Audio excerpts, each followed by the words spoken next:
It started with a buzz. You know the kind, loud, jarring, vibrating every bone in your body like it was trying to shake you out of existence. My phone lit up with a red banner and a mechanical siren that cut through the quiet of my apartment. I was mid-sip of lukewarm tea when I looked down and read the screen. Emergency. Alert. Do not exit your home. This is not a test. Lock all doors and windows immediately. Do not investigate sounds. Do not answer the door under any circumstances. Remain silent and avoid drawing attention. Await further instructions. I stared at the words, waiting for more. A location, an explanation, even a weather warning, but there was nothing else. I glanced at the time. 8:47 p.m. It was a Tuesday, and I hadn't spoken to another person all day. I work remotely, live alone, and generally mind my own business. My nights are usually just me, my tea, and some terrible reality show reruns in the background. That night, everything just stopped. The TV flickered. The image froze, warped, and turned to static. I reached for the remote, confused, and before I could hit a single button, the screen went black. Then white block letters appeared against the darkness. This is not a drill. Do not exit your home. Then it cut out completely. I stood up slowly. The silence that followed was immediate and unsettling. No traffic sounds from the street below. No barking dogs. No creaky pipes from the apartment above. The fridge wasn't even humming anymore. I flipped the kitchen light switch. Nothing. No power. No Wi-Fi.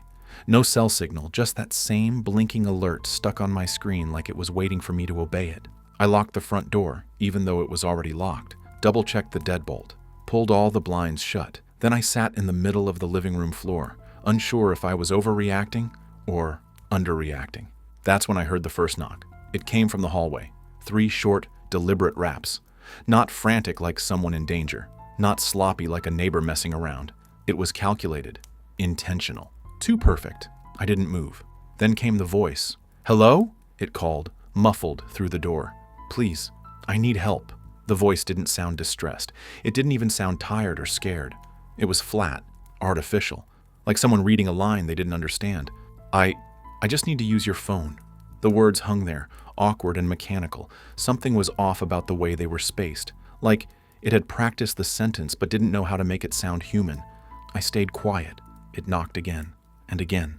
Each time, the voice repeated the same phrase, always the same rhythm, the same tone. I backed away from the door, knife clutched in my hand like it could protect me from whatever was mimicking empathy out there.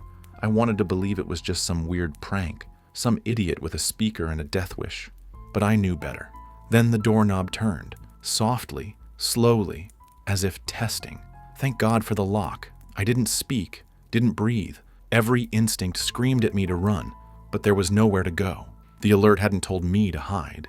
It told me to wait, to be still, to not draw attention. And I had a sick, gnawing feeling that something was looking for exactly that. A noise, a voice, a sign of life. I crept backward until I was crouched behind the couch. I gripped the knife tighter as the doorknob continued to jiggle softly, like fingers running a slow, curious loop over the metal. Then it stopped. Silence again. I should have felt relief. Instead, my stomach twisted with the kind of fear you don't admit out loud. Then came a new knock. Not at the door, this time. At the window. I live on the 5th floor. My body locked up. I turned my head slowly, breath held tight in my throat. The blackout curtains swayed slightly, barely noticeable, but enough to see the shadow behind them. A silhouette. Tall. Too tall. Thin, angular limbs. Head tilted slightly to the side, like it was listening. I didn't look. I couldn't. I just stared at the floor and told myself not to move, not to breathe too loud, not to cry. The shadow didn't move, not for a full minute. Then, like it weighed nothing, it began to rise, upward, effortless, like it was scaling the building with no friction or resistance. My knees went numb. I kept thinking, what the hell is this? I wanted to scream and swallow it down.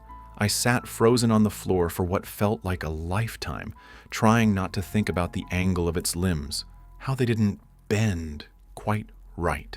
Eventually, I crawled into the bedroom, not because I thought it would help, but because I couldn't stay by that window anymore. My mind was screaming to hide, bury myself under blankets, crawl into the closet. But some rational shard inside reminded me that movement might attract attention. So I curled into the corner of my bed with the knife gripped tight and waited. An hour passed, maybe 2. Nothing changed. The power didn't come back. The fridge stayed quiet. The air was thick with the kind of silence you usually only hear in the deep woods. Just when I started thinking maybe I had imagined it all, maybe I was losing it from too much time alone, my phone buzzed again. This time, it was a new alert. Shelter in place extended. Do not respond to knocking or voices. They are not human. Stay quiet. Do not engage. I stared at the screen, heart hammering like it wanted out of my chest. Outside, down the hallway, a voice began to speak again. The same voice, same sentence. I just need to use your phone. But this time it was joined by another, and another, and another, all saying the exact same thing, overlapping in eerie, monotone unison like a broken choir. Each knock was perfectly timed. Each voice was perfectly flat. Then something worse happened. They began to laugh. Not real laughter. The sound was jagged, mechanical, like someone had listened to a dozen clips of humans laughing and stitched them together, badly. Some were too slow, some too fast. A few ended mid-chuckle like they forgot how to finish. I dropped my phone onto the bed and covered my ears, but I could still hear them, through the walls, through the vents, just outside, trying to draw me out. I don't know how many there are, but I know. They know I'm still inside. I must have dozed off, though it wasn't restful. Not really. Not when your dreams are nothing but static and shapes that don't blink right. Not when the walls are whispering your name back to you in voices that don't belong. When I woke, it was still dark. The kind of dark that feels thick, like you have to wade through it. My phone was dead. The screen a lifeless slab of glass. None of the outlets worked. No flicker of light from the fridge. No buzz from the heater. It was as if my apartment had sunk beneath the earth overnight and the world above had forgotten it existed. The knocking had stopped. So had the voices, but somehow that was worse.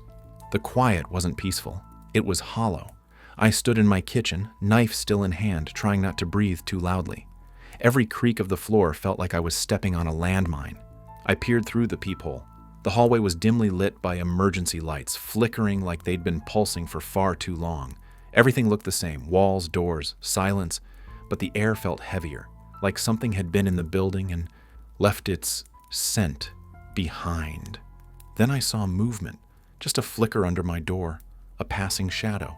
I dropped to the floor, chest tight, and squinted through the crack beneath it. Feet, bare, pale, skin like wax paper. No visible toes, just smooth shapes where toes should have been. It stopped just outside my door, didn't knock, didn't speak. It breathed, not like a human breath. It was too sharp, too fast. Inhales and exhales pushed in quick succession like someone playing with the idea of breathing, but not quite getting the rhythm right. It was excited. I could hear it. And worse, I felt it. That thing stood there for nearly 5 minutes. Then it moved on. I waited another hour before I stood up. My legs had gone numb. My stomach ached with hunger, but I didn't dare make anything. Even peeling back the tab on a can of soup felt too loud. I ate it cold and silently in the corner of the room, staring at the door the entire time. By noon, I heard them again, not walking this time, crawling. The sound echoed up the stairwell like a wave of wet hands and knees slapping the floor. Too many, too fast, too in sync. I heard them scrambling across doors, tapping gently on walls, dragging nails along vents and peepholes. They whispered as they moved, not words, just sounds, low and crackling, like broken radios. It wasn't trying to say anything coherent. It was trying to copy language, like it knew what words were supposed to sound like, but didn't have the pieces to build them. One of them stopped in front of my neighbor's door and began repeating what I could only describe as a corrupted lullaby.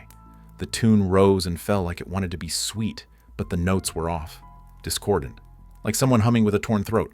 I clamped my hands over my ears, bit my fist, rocked back and forth until it stopped. Eventually, it did. And that's when I made the stupidest mistake of all. I opened my laptop, no power, obviously, but habit took over. Desperation. I flipped it open just to look at something familiar. Some kind of light, some kind of sanity. That's when the screen flickered on. No boot up, no logo, just a single live feed. My hallway, my door, filmed from a low angle, like a camera had been set just outside. I don't have a hallway camera. In the frame, something crouched in front of my door. It stared directly into the lens. Its body was twisted, knees jutting outward, spine arched like it had been broken and reassembled incorrectly. It had a face, but not a human one, just the suggestion of one. Flat, gray skin, eyes too large, lips too small. It blinked once, slowly, then tilted its head as if trying to understand the camera itself. Then it smiled, not because it was happy, not because it recognized me. It smiled because it knew I was watching. The feed cut to static.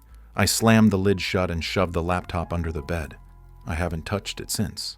That night someone screamed. A real voice, a woman, 2 floors down, I think. I heard her begging, crying, slamming something against her door. Then a crash. Then silence. But what came next wasn't silent. It sang. A high warbling series of whistles, not a tune, not even close.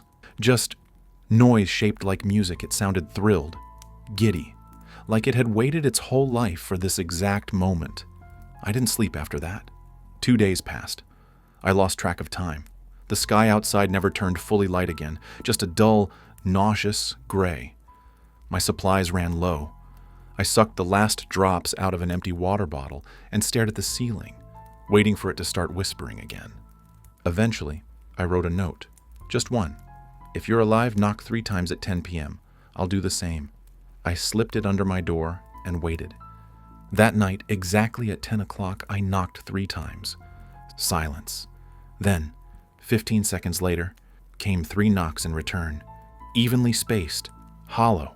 I jumped to my feet and ran to the peephole. I wanted to believe, needed to believe. I squinted into the lens and saw nothing, no one there. I leaned in closer, and then it blinked, an eye, right up against the peephole, enormous, black, too smooth, too glossy. It blinked vertically, like a reptile. I staggered back and fell to the floor, heart pounding so hard I thought it might give out right then and there. That thing didn't knock back. It had been waiting. No more notes, no more experiments. This morning, the lights came on for the first time in 3 days. Not the usual lights, red, throbbing, faint at first, then pulsing in rhythm like a heartbeat. Then the alerts returned, not on a screen, not on my phone, on the walls themselves, projected somehow, or burned into the paint. Stage 2 initiated. Extraction has begun. Do not exit your home. Do not look at them. Do not speak to anyone who looks human. The last line repeated, glowing brighter and brighter until it was all I could see. They learn fast. It's quiet again. The red lights flickered out hours ago, leaving me with nothing but shadows. The sky outside has turned violet, like twilight frozen in place. I think time's breaking down. I don't hear voices anymore, just footsteps, heavy ones, slow, deliberate, coming down the hall, stopping outside my door. The handle just turned. If you're reading this, don't open the door, no matter what it says.